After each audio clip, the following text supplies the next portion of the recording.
Hello, എല്ലാവർക്കും simply കളിയിലോട്ട് സ്വാഗതം. ഇന്ന് നമ്മൾ ചെയ്യാൻ പോകുന്ന ഒരു അടിപൊളിയൊരു ബ്രേക്ക്ഫാസ്റ്റ് ഐറ്റമാണ്. ബ്രേക്ക്ഫാസ്റ്റ് ഐറ്റം മാത്രമല്ല, നമുക്ക് ചായയുടെ കൂടെയൊക്കെ വളരെ പെട്ടെന്ന് ഗോതമ്പ് മാവ് വെച്ച് ചെയ്തെടുക്കാൻ പറ്റുന്ന വളരെ ഹെൽത്തിയും ടേസ്റ്റി ആയിട്ടുള്ള റെസിപ്പിയാണ്. അപ്പോൾ നമുക്കിനി റെസിപ്പിയിലോട്ട് പോകുന്നതിന് മുന്നേ നിങ്ങൾ ആദ്യമായിട്ടാണ് ഈ ചാനൽ കാണുന്നതെങ്കിൽ നിങ്ങളുടെ റൈറ്റ് സൈഡിൽ ഇതുപോലൊരു സബ്സ്ക്രിപ്ഷൻ ബട്ടൺ ഉണ്ട്, അതൊന്ന് പ്രസ് ചെയ്യുക. അപ്പോൾ തൊട്ടടുത്തൊരു കുഞ്ഞ് ബെല്ലൈക്കൺ വരും, അതൊന്ന് പ്രസ് ചെയ്തിട്ട് ഓൾ എന്ന ഓപ്ഷൻ കൊടുക്കുക. അപ്പോൾ ഞാൻ അപ്ലോഡ് ചെയ്യുന്ന എല്ലാ വീഡിയോസും നിങ്ങൾക്ക് മിസ് ചെയ്യാതെ കാണാൻ പറ്റും. ഇനി നമുക്ക് റെസിപ്പിയിലോട്ട് പോവാം. ഇവിടെ ഞാൻ എടുത്തിരിക്കുന്ന 1/4 കപ്പ് ഗോതമ്പ് മാവാണ്. ഇനി നമുക്ക് ആവശ്യം 2 ടേബിൾ സ്പൂൺ റവ ഉണ്ടെങ്കിൽ റവ ചേർത്ത് കൊടുക്കുക, ഇല്ലെങ്കിൽ നമുക്ക് 2 ടേബിൾ സ്പൂൺ അരിപ്പൊടി ചേർത്താലും മതി. പിന്നെ ഒരു ചെറിയ കഷ്ണം ക്യാബേജ് ചേർക്കുകയാണെങ്കിൽ ഇതിന് നല്ലൊരു ടേസ്റ്റ് കിട്ടും. വളരെ ചെറിയൊരു പീസ് മതി, അത് ചെറുതായിട്ട് അരിഞ്ഞ് വേണം ചേർത്ത് കൊടുക്കാൻ. ഇനി ഒരു മീഡിയം സൈസുള്ള സവാളയുടെ പകുതി സവാള അരിഞ്ഞ് ചേർത്ത് കൊടുക്കാം. ഇനി എരിവിന് വേണ്ടി ഞാനിവിടെ ചേർക്കുന്ന 2 ഉണക്കമുളകാണ്. നമുക്ക് പച്ചമുളക് വേണമെങ്കിൽ ചേർത്ത് കൊടുക്കാം, പക്ഷേ ടേസ്റ്റ് ഈ ഒരു ഉണക്കമുളക്, ഈ ചുമന്ന ഉണക്കമുളക് ചേർക്കുന്നതിനാണ്. അത് നിങ്ങളുടെ എരിവിനനുസരിച്ച് ചേർത്ത് കൊടുക്കാം. ഞാനിവിടെ 2 എണ്ണം ചേർത്ത് കൊടുത്തിട്ടുണ്ട്. ഇനി നമുക്ക് മെയിൻ ഇൻഗ്രീഡിയൻ്റ് ആണ് മുട്ട. ഈ ഒരു അളവിനാണ് എടുക്കുകയാണെങ്കിൽ നമ്മൾ 2 മുട്ട തന്നെ ഇതിന് ചേർത്ത് കൊടുക്കണം. ഇനി ആവശ്യത്തിന് ഉപ്പും കൂടെ ചേർത്ത് നമുക്ക് നന്നായിട്ടൊന്ന് മിക്സ് ചെയ്തെടുക്കാം. ഇനി മിക്സ് ചെയ്യുമ്പോൾ ഇത്തിരി കട്ടി കൂടിപ്പോയി എന്ന് തോന്നുന്നുണ്ടെങ്കിൽ 1-2 ടേബിൾ സ്പൂൺ വെള്ളം, അത് ആവശ്യമുണ്ടെങ്കിൽ മാത്രം ചേർത്ത് കൊടുത്താൽ മതി. ഞാനിവിടെ വെള്ളമൊന്നും ചേർക്കുന്നില്ല, കാരണം അത്യാവശ്യം വലിപ്പമുള്ള മുട്ടയാണ്. ഇനി നിങ്ങളുടെ കയ്യിലുള്ളത് ചെറിയ മുട്ടയാണെങ്കിൽ 1-2 ടേബിൾ സ്പൂൺ വെള്ളം ചേർത്ത് കൊടുക്കാം. അപ്പോൾ ഈ ഒരു കട്ടിയിലാണ് നമുക്ക് വേണ്ടത്. നന്നായിട്ട് മിക്സ് ചെയ്തെടുത്തിട്ടുണ്ട്. ഇനി നമുക്ക് ചൂടായിട്ടുള്ള പാനിലോട്ട് മാറ്റാം. പാന് നമ്മൾ മാവ് ഒഴിക്കുന്നത് വരെ ലോ ഫ്ലെയിമിൽ വേണം വെക്കാനായിട്ട്. ഇനി ഒരു 2-3 തുള്ളി എണ്ണ ഒഴിച്ച് നന്നായിട്ട് സ്പ്രെഡ് ചെയ്തതിന് ശേഷം നമ്മൾ ചെയ്ത് വെച്ചേക്കുന്ന കൂട്ട് ഇതിലോട്ടൊഴിച്ച് നമുക്ക് ആവശ്യത്തിനുള്ള കട്ടിയിൽ ഇതൊന്ന് പരത്തി കൊടുക്കാം. ഒരുപാട് പരത്തണ്ട, നമുക്ക് ആവശ്യത്തിനുള്ള കട്ടിയിലൊന്ന് പരത്തിയെടുക്കാം.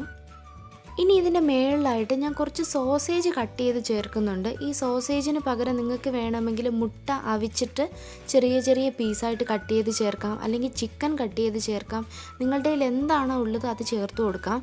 പക്ഷേ സോസേജ് ചേർക്കുമ്പോഴാണ് ഇതിനൊരു പ്രത്യേക ടേസ്റ്റ് കിട്ടുന്നത്, കാരണം കുട്ടികൾക്കൊക്കെ കഴിക്കുമ്പോൾ നല്ല ടേസ്റ്റായിട്ട് അവർ കഴിച്ചോളും. ഇത് ഗോതമ്പ് മാവിൻ്റെ ഒന്നും തന്നെ ടേസ്റ്റ് ഉണ്ടാവില്ല, ഒരു പ്രത്യേക ടേസ്റ്റുള്ള ഒരു റെസിപ്പിയാണ്. ഇനി നമുക്കിതിൻ്റെ മേളിലോട്ട് കുറച്ച് വെളുത്ത എള്ള് ചേർത്ത് കൊടുക്കാം. വെളുത്ത എള്ളോ കറുത്ത എള്ളോ ഏത് നിങ്ങളുടെ കയ്യിലുള്ള അത് ചേർത്ത് കൊടുക്കാം. ഇനി ഒന്ന് അടച്ച് വെച്ചിട്ട് കറക്റ്റ് ഒരു 4 മിനിറ്റ് ഒരു മീഡിയം ഫ്ലെയിമിൽ നമുക്കിത് വേവിച്ചെടുക്കാം. ഇപ്പോൾ ഒരു 4 മിനിറ്റ് കഴിഞ്ഞിട്ടുണ്ട്. ഇനി നമുക്കതൊന്ന് മറിച്ചിട്ട് കൊടുക്കാം. ഇനി നമ്മൾ മറിച്ചിട്ടതിന് ശേഷം ലോ ഫ്ലെയിമിലോട്ട് വേണം മാറ്റാനായിട്ട്. മീഡിയം ഫ്ലെയിമിൽ നിന്ന് മാറ്റി ലോ ഫ്ലെയിമിലോട്ട് ആക്കിയെടുക്കണം. അതും ഒരു 3-4 മിനിറ്റ് മതി. അപ്പോഴത്തേക്കും തന്നെ കറക്റ്റായിട്ട് ഫുള്ളായിട്ട് കുക്കായി കിട്ടും. ഇപ്പോൾ ഒരു 4 മിനിറ്റ് കഴിഞ്ഞിട്ടുണ്ട്. നമുക്കൊന്ന് തുറന്ന് നോക്കിയതിന് ശേഷം ഒന്ന് മറിച്ചിട്ട് കൊടുക്കാം. ഇപ്പോൾ കാണുമ്പോൾ തന്നെ മനസ്സിലാവും നല്ല കറക്റ്റായിട്ട് തന്നെ വെന്ത് കിട്ടിയിട്ടുണ്ട്. ഇനി ഒരു പ്രത്യേക ടേസ്റ്റിന് വേണ്ടി ഒരു ടീസ്പൂൺ നെയ്യോ ബട്ടറോ കൂടെ ചേർത്ത് കൊടുക്കുക. ഇത് തികച്ചും ഓപ്ഷണലാണ്, നിങ്ങൾ വേണമെങ്കിൽ മാത്രം ചേർത്ത് കൊടുത്താൽ മതി. നല്ല സോഫ്റ്റ് ആയിട്ടുള്ള ഒരു അടിപൊളി ഒരു ഡിഷ് തന്നെ ഇവിടെ റെഡി ആയിട്ടുണ്ട്. നമ്മൾ വീട്ടിലുള്ള ഗോതമ്പ് മാവും റവയില്ലെങ്കിൽ അരിപ്പൊടി ചേർത്താലും മതി.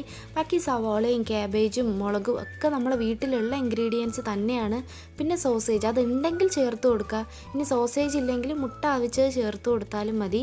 പിന്നെ നമുക്ക് കുട്ടികൾക്ക് സ്കൂളിൽ കൊടുത്തു വിടാനായാലും രാവിലെ ബ്രേക്ക്ഫാസ്റ്റിനായാലും ഓഫീസിൽ കൊണ്ടുപോകാനായാലും ചായക്കൊരു പെട്ടെന്നൊരു കടിയായാലും എന്തായാലും സൂപ്പറായിട്ടുള്ള ഒരു ഐറ്റം തന്നെയാണ്. അതും വളരെ പെട്ടെന്ന് നമുക്ക് വീട്ടിൽ ചെയ്തെടുക്കാൻ പറ്റും. ഒരു പ്രത്യേക ടേസ്റ്റാണ്. ഗോതമ്പ് മാവിൻ്റെയോ റവയുടെ ഒന്നും മുട്ടയുടെ ഒന്നും ടേസ്റ്റ് അല്ല, ഒരു പ്രത്യേക തരം ടേസ്റ്റാണ്.